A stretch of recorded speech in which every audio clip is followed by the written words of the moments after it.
Welcome to another episode of the Trailblazers Experience podcast. I'm Novia. Hi, how are you? I'm good. How are you? I thought it would be great to introduce you to the audience. Novia is an empowering entrepreneur and opinion leader with 7 years of experience in the fashion industry. She is currently running her successful namesake brand, Novia Sukijo, a modest fashion brand that is built on a belief on powerful soul. So she's creative director and designer of the brand and founder. And she describes herself that she's managing to build a community, offer a network, and invest in charitable opportunities and supporting lots of causes. I'm so excited really to talk about your journey, your brand. You are currently wearing your brand for those who are not watching us on YouTube at the moment. And just really talking about where you were inspired to even go into fashion. So maybe if you just tell me about your journey and how this all started and what brought you to London. Okay. So I think it's very true that people say how your childhood gonna shape you when you're a grow up. So my father is an architect. My mother is she does a lot of business, but the last one is the fashion business, and I always design for her.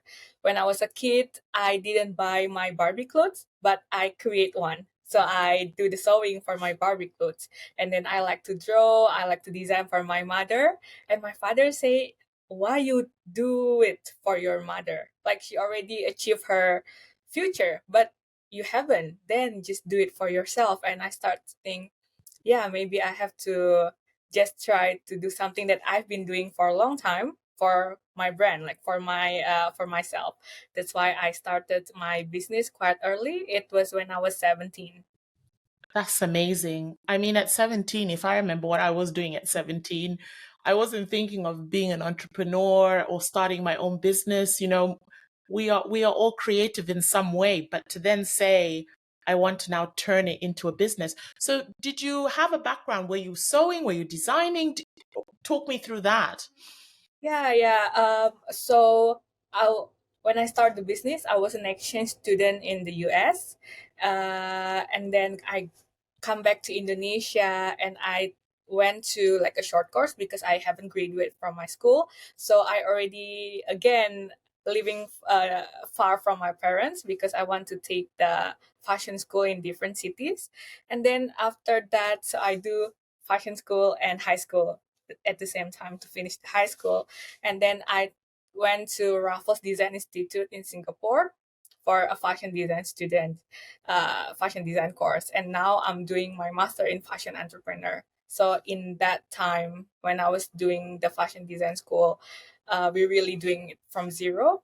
We're really doing it from making the pattern into the actual garment. So yeah, I was doing fashion design. Now I'm pursuing my study in fashion business.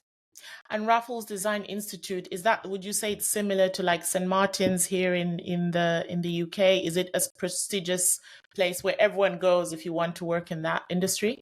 I cannot like discredit some school, actually, but like Raffles Design Institute is more into the practicality. Yeah, there's a lot of international student in that school, but when I see Central St. Martin, they allow the student to create like crazy idea, blah blah. But in Raffles Design Institute, we really think about how this garment can be actually worn and the craftsmanship of the garment. And yes, people come to that school for that matters, but just like like different approach of how Yeah, but to I do think it. that's important too. So I think that's you learned about, the practicalities of design as well, because ultimately, unless you're doing haute couture and just for, a creative space, you want people to wear your product. I mean, you're wearing your own product as well, and it fits really well. So I think that's really important. So at that point, you go to the design school. When did you know, okay, this is actually a business? I think I can actually, turn this into something, and people are wearing my clothes, orders are being placed. When did that happen for you? So I start my business before actually going to the fashion school. That's the thing. I start my business because I always feel that Novia Sukijo as a brand is also my journey. Is also, that's where I learned. That's where I grew up. So I always say that Novia Sukijo as a brand and Novia Sukijo as a person, they go alongside to side. So I already see this as a business, and I always say to myself, okay, this may be so early to start a business, but I believe that through fashion, I can put everything. I can put, now I have the community, so I put humanity on that. We do creative on that. We do a lot of scholarship, so there's educational in that. So there's a lot of point that I can grow up through fashion. So I see fashion is a vehicle to me. I always say that fashion is a vehicle to me to approach more destination. That's how I see it. So I see it from the beginning. Yeah. And to your point, I mean, you probably learned a lot of your lessons through being an entrepreneur. Like you said, it's not just the creativity, it's the attention to detail, thinking about the visual, the art, the communication, how you're going to market the product, all things that, with all intents and purposes, you don't learn. It's lived experience. You learn that actually by doing it, by failing, by understanding where you need to pivot. So respect to you to actually navigating through that. So I'm looking at Instagram. You've got 13,000 followers. That is amazing. So you must have a loyal customer and consumer base. And talk to me about what your designs and what your brand represents. Okay, so my fashion brand is a modest, as you see, it's a modest fashion brand. And I always say that my brand is the expression of the powerful soul. It's the soul that we created. So my customer is, maybe I'm so young, but my customer actually is not a young people. They're like you know, a mother. They're also like career woman. I mean, like young people also bought my clothes, but it's not just young people. If you might be seen about the customer in my Instagram profile. So when I see, you know, I mean, like we all women, we all feeling struggle. Like the last movie Barbie is really like represent, like where they say, so how to be a woman, like how to be the right woman, things like that. So being a woman actually is really how you have a powerful soul. Maybe they say woman is weak, physically they're weak, but they are actually not. They're just graceful, if I can say. But they have a very powerful soul. So I always want people who wear my clothes to feel powerful, to feel powerful enough to empower other people, at least to be powerful enough to take care of the family, to take care of themselves, to take care of the kids, the husband, everyone. They're powerful enough, not just taking care of themselves, but more people. That is such a beautiful ethos and motto to have.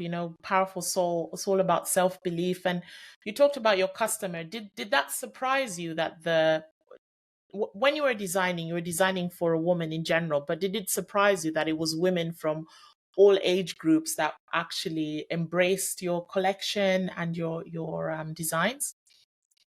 Actually, not because it's my intention. Because okay, we all have the dream, like I want my clothes to be worn by this person, or I want my clothes to be promoting in this platform, things like that. But I intentionally targeting more mature women, just because I think that they have income. When I start, it's just on my mind, okay, I'm this age. If I think very logically, if I want to buy clothes, I will ask my mom. I will not have the money, or maybe I will keep my pocket money for buying clothes. I don't see that coming. So I was like, okay, I will target major women. They got income. They more free to, like to have the spending. That's my intention actually. Yeah, yeah. So in terms of the brand, so what does an amazing piece? So for example, you're wearing something right now. Where can I find your product if I wanted to buy it? So now I focus on Indonesian market, and Mhm. actually I until today I didn't sell it directly to the customer. So that's the difference about my business. So our business model is doing the selling through reseller, Mm-hmm. through like we call it here distributor, but like distributor might sound like a big Or retail wholesalers, yeah. Mm-hmm. or like a big boutique, but actually all my customers are women. I mean the resellers are women. So if I can say, some of them is the like is the main in their family, because some of them don't have the husband anymore and they have to provide their family. Some of them do have the husband but they still have to provide the family. And because the reseller is spread around across Indonesia, so they know their area better, and that's how we also build the community, because there are people from that area, they know their area better, they may be friend with a lot of also their customer, and from there we create a lot of like events, small event, small gatherings, and it's build up the family. From the resellers, they created the community and becoming family. Yeah, that's very common in Asian and even in Africa, where there'll be a designer. It's all then started by women, word of mouth. There are certain designs that are made. And then, people ask, oh, who made that for you? And then the designer name is then thrown out there, and that's how it's built and grown. So really amazing. So talk to me about how many collections you do a year, and or is it really very bespoke, very small? Because I can see on your Instagram page and your business page as well, it's really curated, very intentional, as you said, in terms of what you're doing right now. I guess what are you planning now for the future as well would be interesting to know. Okay, so answering the first question, how many collection that I create in a year, I also don't know. I lost track on that, because so beside the fashion brand, I also the show director for a fashion show that we created. So yeah, sometimes we also go to like Jakarta Fashion Week, Jakarta Modest Fashion Week, but we also have our own show. It's because I just like the flexibility. Okay, so the concept of the show is called Fashion XC. I name it just because I thought of Fashion Galaxy. Fashion XC. So it's the galaxy of fashion. There's like people who love fashion, people who wear fashion, and that's the fashion where our clothes launch. So as I mentioned before, that I see fashion as a vehicle to like to gather a lot of people and to go to tour a lot of other destination. So before the actual Fashion XC, we have the road to Fashion XC. Mhm. And the road to Fashion XC, we will choose like around 8 to 10 city across Indonesia. So there's like a road show. So maybe, okay, if I say 8 to 10 road to Fashion XC, including the one main Fashion XC, so it's 11 collection just for the show in 1 year. So basically it's every month, right? And then I have like tomorrow is Indonesian Independent Day, so we have Independent Days collection. We have Eid for our big day Eid collection, and then sometime there is a multiple fashion show from the government that I have to represent my small city. So I also created that collection. So basically a lot. I don't know. That's beautiful. I mean, so you've basically just looked at it. You've thought of the whole ecosystem in terms of who your customer is, the empowerment and making modest clothing for the powerful soul. But now also coming full circle with saying, I actually now want to have a road show, and that's brilliant. I mean, you're definitely passionate about what you do, passionate about the Indonesian market and the customer there. What what next? Where do you see this all going? Because I think your future is so bright. The fact that you've started it at 17, so you're early 20s now. I mean, that is, what challenges do you think you have had, and how is that helping you now navigate maybe the next steps of what you're looking to do? Challenge. There's a lot of challenge, but it if it's in the past, it's not a challenge anymore. It's a lesson, right? Yeah. But the challenge that I'm facing right now is the fact that a lot of brands coming. It's not that I don't want to compete. I want to compete in healthy way. Hmm. So if they really have thought about their DNA, they really thought about their design, I'm really happy to see how fashion industry in Indonesia has been growth. That they just knock offing others designer design, and one of those also plagiarism my designs. And Mm. that the sad part is not that I don't have idea to move forward. It's more about I want my customer to still see the value on my product, and I want them to feel the exclusivity when they're wearing my product, because I really thought deeply about how they're gonna feel. Because again, I want them to feel powerful, to feel confidence, to walk on this earth with their heads up, like I'm the woman that are capable, things like that. But when they already being skeptical of their buying power, of like, is this thing actually worth it? If they're already being skeptical about their buying power and also my product, I'm becoming a little bit worried about that. So yeah, one of the challenge is that a lot of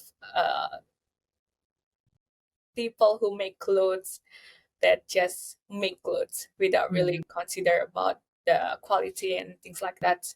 Yeah, not Novia, you just need to stay true to you as who you are. So your storytelling, your brand, the emotion behind it, the quality of the product that you, the craftsmanship, you need to just stay true because ultimately, yes, counterfeiting and plagiarism is the biggest form of flattery. But I do, of course, it is disheartening when you see, a knockoff of a product that you've put time and effort to, but people who are generally searching for authentic, great product, things that will stand the test of time, they will still come to you. And that's why you need to keep on with your community, about yourself, your brand, what you stand for. I think is really important. So it's a challenge in a way, but you need to keep on being consistent with that. I think is really important.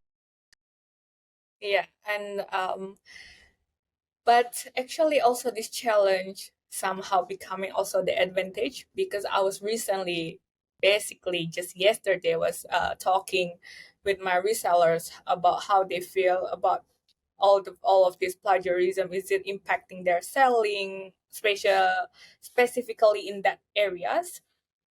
And they said somehow, yeah, because maybe some customer are not really aware if the product that they bought is actually the original or not.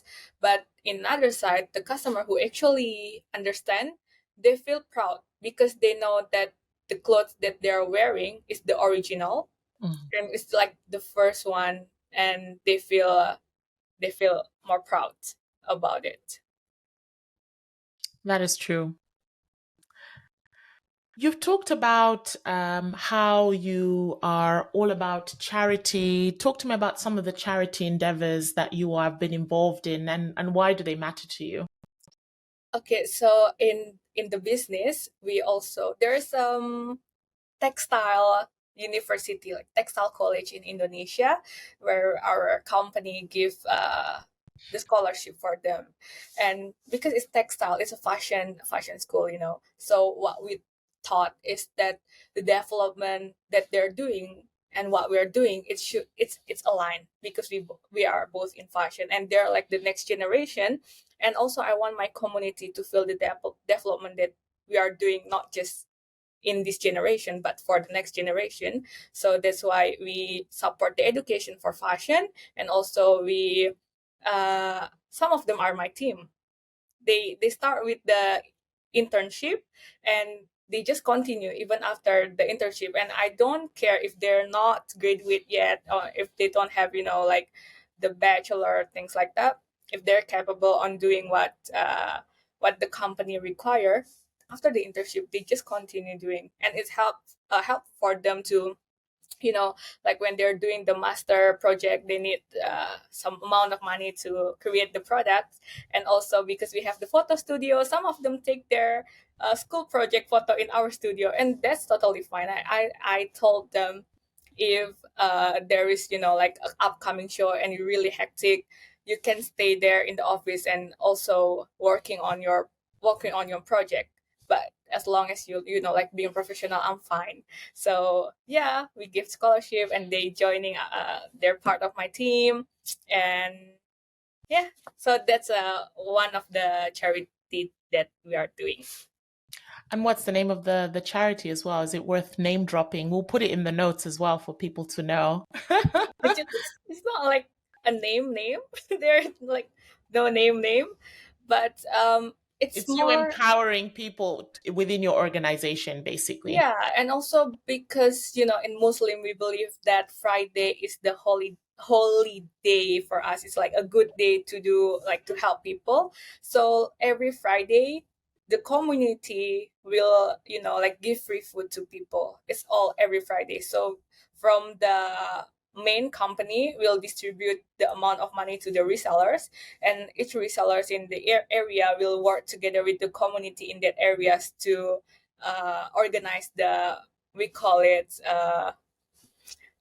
like blessing Friday. We call it Mhm. like a blessing Friday. So they will do that. And if there is like sometimes there is an earthquake in some area, and then all that community is actually really gathering, and we will come to the area to like to help people.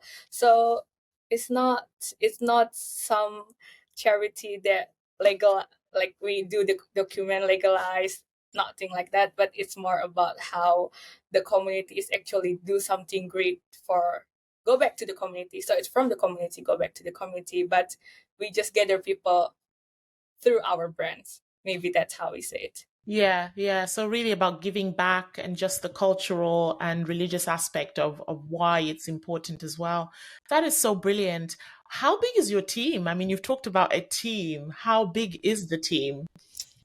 The team, because we are also a production house, so maybe it's around. So production house, there's no fixed number because the seamstress will be in around, so around hundreds, or in overall with the seamstress. But like the creative team, I believe it's about 20, because some of them work from home, so sometimes I lost count, I didn't see them in the office. Yeah, so it's around 20 for the creative team, and the rest is in the production house. That is amazing. Young entrepreneur, young designer, you're managing a team. What are some of the lessons you've learned from that? um Value everyone. I really, because I work with people from different age. Most of them is older than me, of course, right? Mhm. Because we want competent people to be in our company. Although some of them is also younger than me. But in my age, I need to understand how 40 years old people think. And I need to understand how a manager think. I really need to juggle to understand, to, like to communicate better. So one day I actually create a Google form, which say like asking, I send it all to all my team, and the question was like, what you respect about your working partner, what make you, what trigger you angry, what you like or you don't like about the working environment. I mean, like, understand their communication style. So I really learn about people. And also in my community, there are a lot of people. There are a lot of people in the community. There are a lot of people in the company itself. So I really learn about the variety of people's mind, if I can What say. what did you learn about yourself through that engagement survey? What did you learn? I learned that I'm a person who love to learn. I learn about it so much because I know that I don't have the, like, there's no mandatory for me to understand my team. I pay them. If I want to say like heartily, it's like that. But I want to learn about them. I want to create the harmonious. I want to create the sense of connections. Sometimes I just cook for them. Like, what are you doing in office? Okay, I will come and bring some food. Or if maybe they're bored, I will be like, finish that first, and then let's go to cafe, let's go, let's go. Or if I know someone in my team is having a hard time, maybe in the family or outside the job, I will be like, okay, let's get some fabric outside the office, but we end up in the mall. It's not good to happen, but sometimes we just need a human touch. Sometimes we just need a human touch, and maybe that's just a hard day for her or for him. So I will be like, okay, let's buy fabric, let's go out, and then outside we just eat, we just drink coffee, or we just like give her or him some breaks. So I really learned that, oh, I actually love to learn, and I really like to gather the harmonious, like among human. Yeah, it's really about engaging with your teams and understanding what makes them tick, depending on the age groups and what matters to them. And do you know what? It's through those conversations, they call them in the tea room conversations, the lunch conversations, that you actually learn about ideas that they may have on how to improve things, or things that, if it was a general meeting, they probably wouldn't divulge that information to you. But when you're one to one in a normal setting, just having a coffee or a drink or lunch or celebrating something that's personal to them, you actually learn more. So you're already taking on things that companies should be embracing. It's about people, it's about your attitude, it's about character, emotion, and that will take you further too. How is it managing a business here that is in Indonesia? So what are you currently doing now, and what actually brought you to the UK? My master study. Yes. Yeah, for my master study. And yeah, for the first 6 months, I literally woke up at 2 every day just to catch up with my, like with my working hour in Indonesia, because we have 6 hour difference and the office hours start at 8. So I have to wake up at 2. So each morning I have to wake up at 2, turn on my iPad, give feedback, give briefing, we have some meeting, how to start the day, blah, blah, blah. And I have to sleep with my phone, actually, like I'm holding my phone like this. Like, so at 2 I will be sitting down, give the briefing, and then I'm like, I cannot. So I just in bed with my phone. So everything is around. I like reply if they're like asking for photo shoot improvement, things like all the improvement. I would like woke up, reply, and go back to sleep. That's how, because I still try to find the formulation to manage. But after that, I learned also in my school, and I also talked to my the lecturer about the situations, and I learned about trusting them. Before, it's not that I didn't trust them, but I feel like I have to work. If I didn't do, I feel like I'm not a leader. I just feel like I'm the boss. Like to ask this, ask that, and don't really involve in that. I feel bad.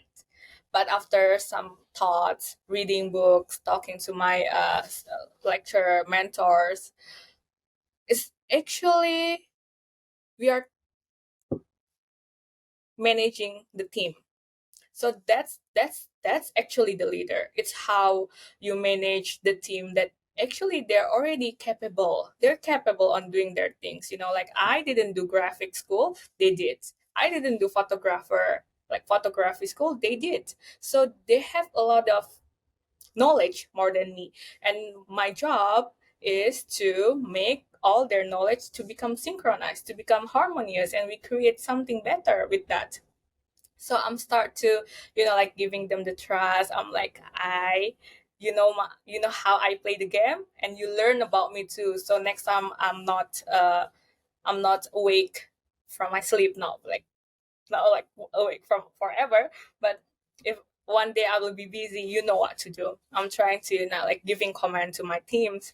And the first time they complain, because usually they don't have to think, they just need to do, because I'm the, like the mind master in that. I know what to do. I think about every details each day, what they have to do.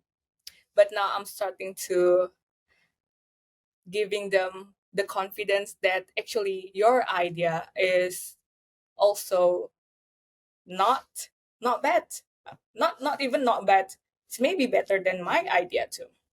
So like I'm giving them the confidence to, like sometimes take the command, and if we really cannot solve this problem, I'm always here, but I'm just trying to, delegate. So that's we call off delegacy. That's what I'm doing. That is brilliant. You're doing what some people never learn in their 40s or 50s. I mean, hire a team that have got all the competencies. They will be better than you, and they should have more skill set. And you should be able to delegate, because as you build your empire, which is what you're doing, really, you have to have the bandwidth to say, like you said, we've got experts in these fields, and giving them the voice to be able to propose and give suggestions and actually say, well, I think these are the pros and cons of us going in this direction. So it's very empowering, isn't it, when you finally realize, oh, I can take a step back, still have the helicopter view as the founder and creative director, but it's empowering, isn't it, to let go? Yeah, yeah. And then I also see them grow up. So I always tell them, if you found a situation or if you find a problem, you tell me with the solution. I always say that because I'm here and you are there. I always told them, I always say to them, you're my eyes. You're my eyes, you're my hands there. You see things, you report to me with a professional matter. So it's not complaining.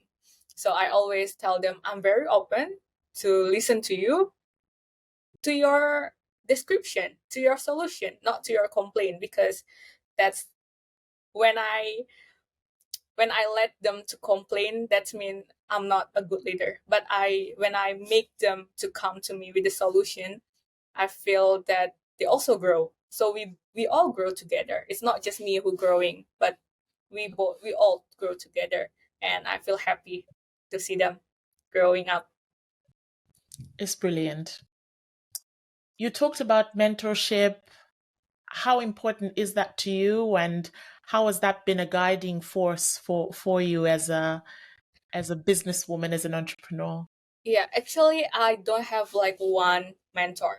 So when I said about mentorship is I talk. So I'm not scared, like to ask to people who are more competent than me to, like telling them this situation, and if you have time, how do you see this problem in your feet? Like if this situation happened to you, what usually you gonna do? And I didn't just swallow it from everyone, but I'm trying to see how other leaders solve some problems, how other leaders handle some situation, if I can say like that. So it's not like a mentor, but I always ask a suggestion, and I always ask for, you know, like what you gonna do in this situation. And I always learn to see how people actually solve their problem. It's very inspirational. And I think the reason why I touch on mentorship is we need to demystify what it actually means, and also for people to understand what is it you're trying to get out of a situation. So it might be you have 10 people who you admire in your industry, in a different sector, in the community, who you just reach out to. I mean, everybody's got a phone, right? There is no excuse now for you to reach out to someone who's inspiring you in a different country or territory, and be courteous, cordial, and ask the question saying, I really value your opinion or your expertise. Would you mind just helping with X, Y, and Z? And you'll be surprised, actually. Most people respond. They're happy to share and provide insights and guide. And I think it's that thing, like you said, about community and giving back. it resonates with a lot of people. And it's a good message, I think, to put out for young women, that if you're struggling or if you think that there's something that you don't know, ask, what's the worst that can happen? The person will say, well, I don't have time, but I can point you in this direction, or they'll be open to a call and a chat. And then at that point, you need to have all your questions and notes in there. So I think that's a very good approach. Some people thrive from having one person, a mentor, advisor that they can call on, but other people just thrive from engaging and opening themselves up to a community of women, or men that they can reach out in the industry to. So I think that's a good thing that you've described how you approach it, as well. So the 2023, we're halfway through it. What is next for you? What are you planning? What's happening in the next 6 months?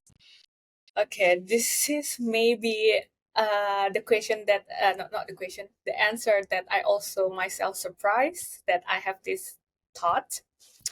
But for the half of my master, I always say, okay, I will go back to Indonesia. I will go back to just this day. I submit my dissertation. The next day, I will be flying. That's what I said. This last second, like the last few minutes, I thought maybe I want to try to working with someone else. As I said to you, that I really want to learn how leaders actually command their teams. Like I want to, because I grew up with this business. I always in my own territorial. Like I always in my own authority. I'm like all that happens is according to my command. But I want to actually experience, like to work out of my authority, to work in someone else's leadership, to feel someone else's leadership, and to understand if a leader do that to the team, what the team gonna feel. Although I really, like digging information about my teams, how they feel about my leadership, things like that. And if they feel I'm growing, I always ask them, do you feel I'm growing? I always ask them that.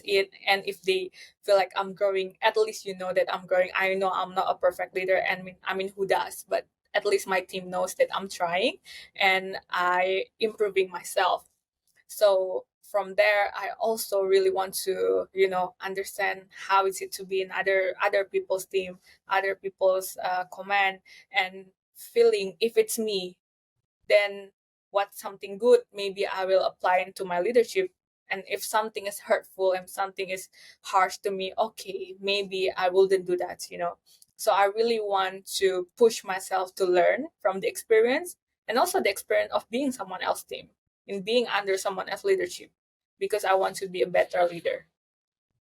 I look forward to catching up with you on that one in the future, because it's so interesting. I always admire entrepreneurs and business owners and founders, because the truth is you probably possess a lot more skill sets than people who've run organizations. You've described how you are delegating, problem solving, communicating, you're managing teams, you're making decisions, you've got a high level of emotional intelligence. So a lot of the traits are already there, and I guess what you're saying is you want to see if it needs a bit more refinement, a bit more molding.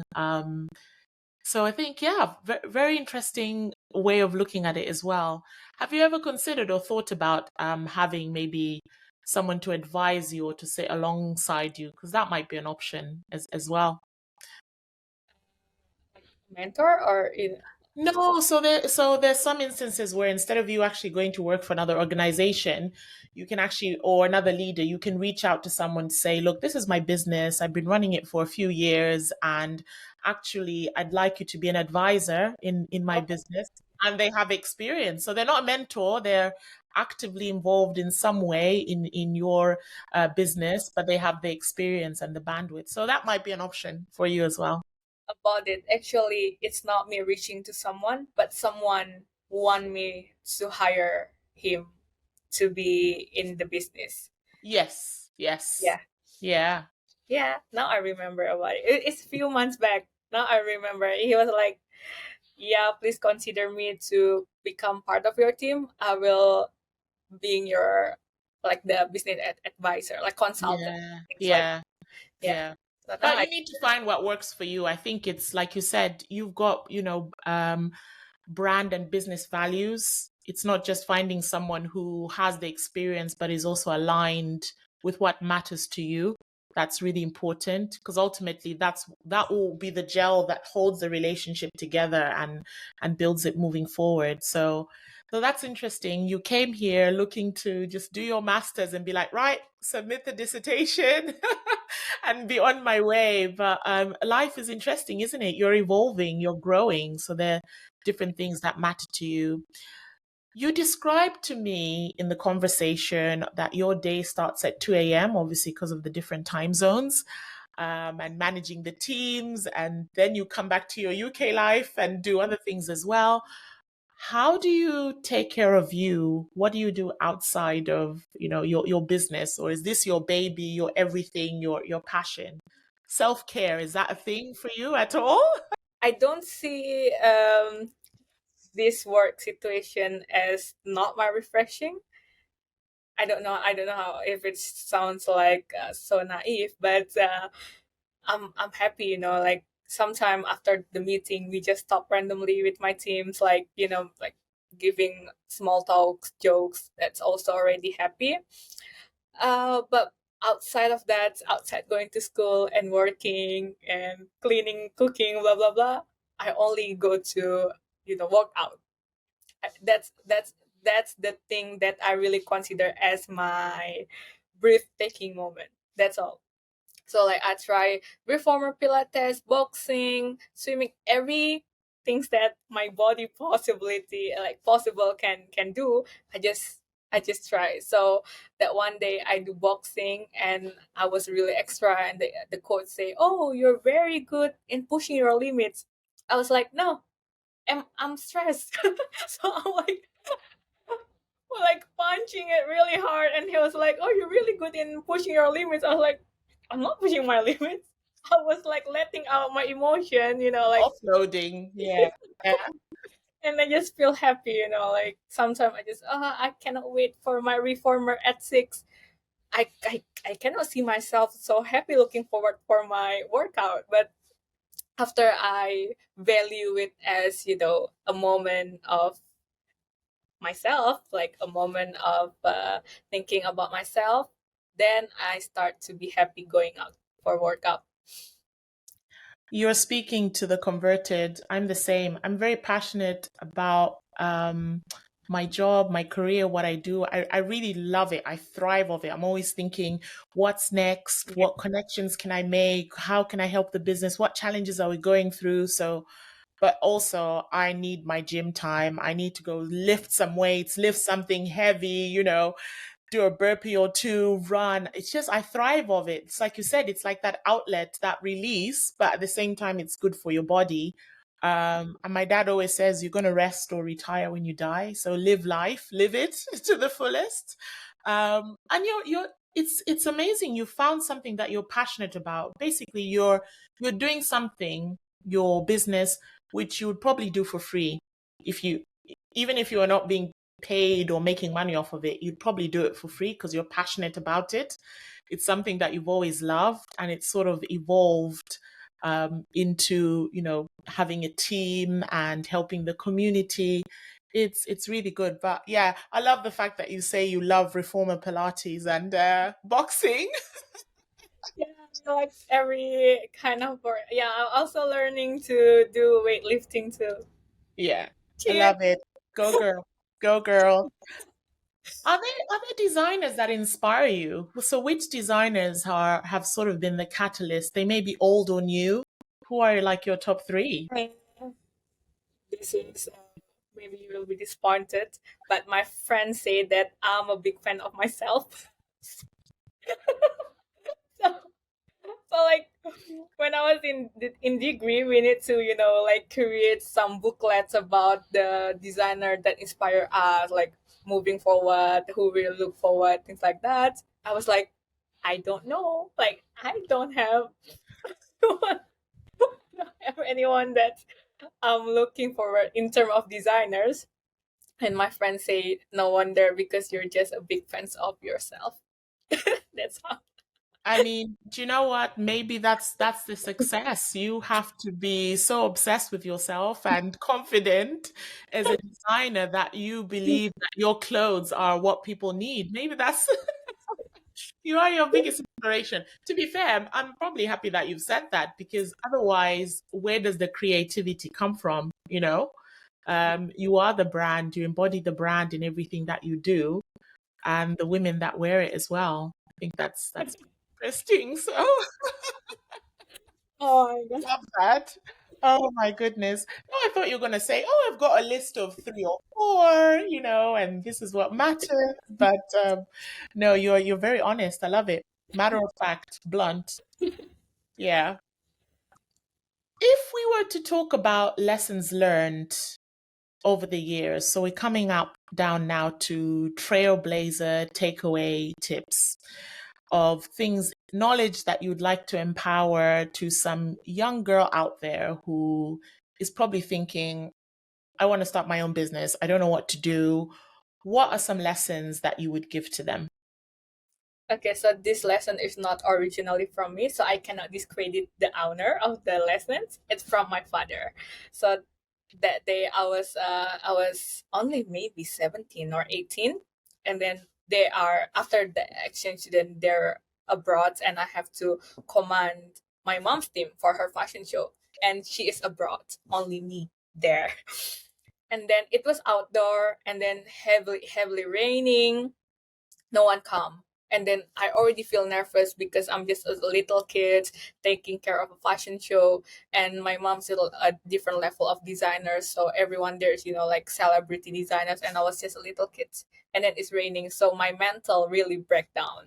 So I call my father. It's raining. Maybe I will just go home. Maybe no one come. No one will see at the show. Blah blah blah. And my father said, if it's only one or zero guests that come, you The have your show standard. must go on. Yeah, you have your standards. So from that, I apply that to almost every aspect in my life. No matter how bad, no matter how hurtful the response from the people, you have your own standards. Because sometimes, oh, she's bad, she's doing bad to me, I might do the same things. And it's fair because she's bad to me. You're not a bad person, you're just getting hurt from someone. And that shouldn't create you to become like her, because you know how hurtful is it to be treating like that. So I apply that in almost every aspect in my life, that I have my own standard on doing things. So that should define me. I need to know where I stand. Yeah. That's a good one. That's a very good first one. I think we live in a society where people say, "Oh, only when I have 100 customers, or only when I have 1,000, that's when I'll, focus on the branding and, the everything else that you're supposed to concentrate on when you're a business owner, the quality, the service."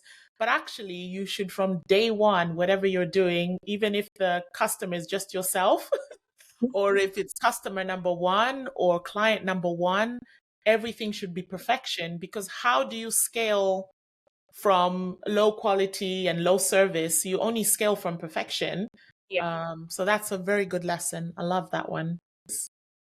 Uh, if we talk about like entrepreneur, really know your standards. And also this apply in when we have a fashion show and there's not many guests come, meanwhile we already spent so much for the show, because things like that. And then my mom was really sad, and I say, they're only maybe half of the people that usually come to our show, but they still have the value. Like, doesn't mean that they're in small amount, then it also impact the quality of how we value our customer. So don't be, like, in business, it's always, like wave. Sometimes you're on top, and the next day you just, what is happening? Why no one buy my clothes today? Things like that. But it's just, a matter of overcoming overcoming things. Yeah, So growth is not linear. There are ups and yeah. downs. You've talked a lot about your family, your team. would you say that the relationships between your team and your family, they are your close circle? That is sort of what keeps you going? What keeps me going? Yes, because my team, they're not just providing themselves; they're also providing their family.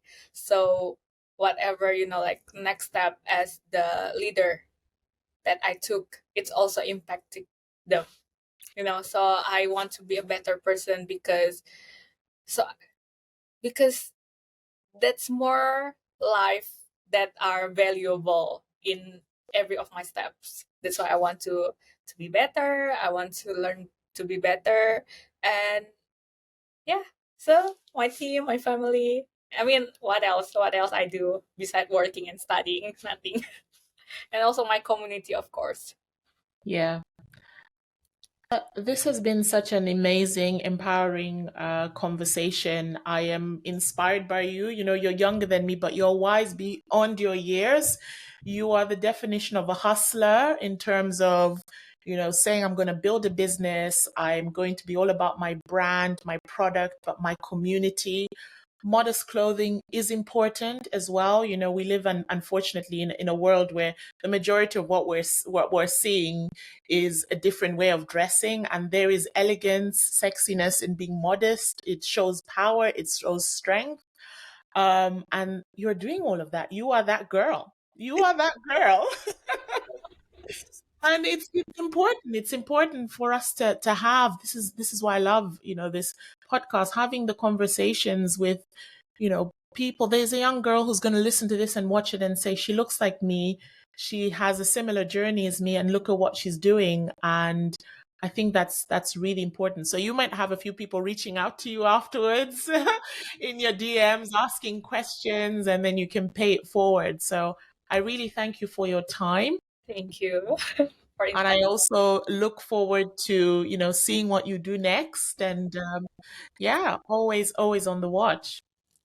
Thank you. Good luck for you too. And hopefully I can hear a lot of inspiring story from your podcast.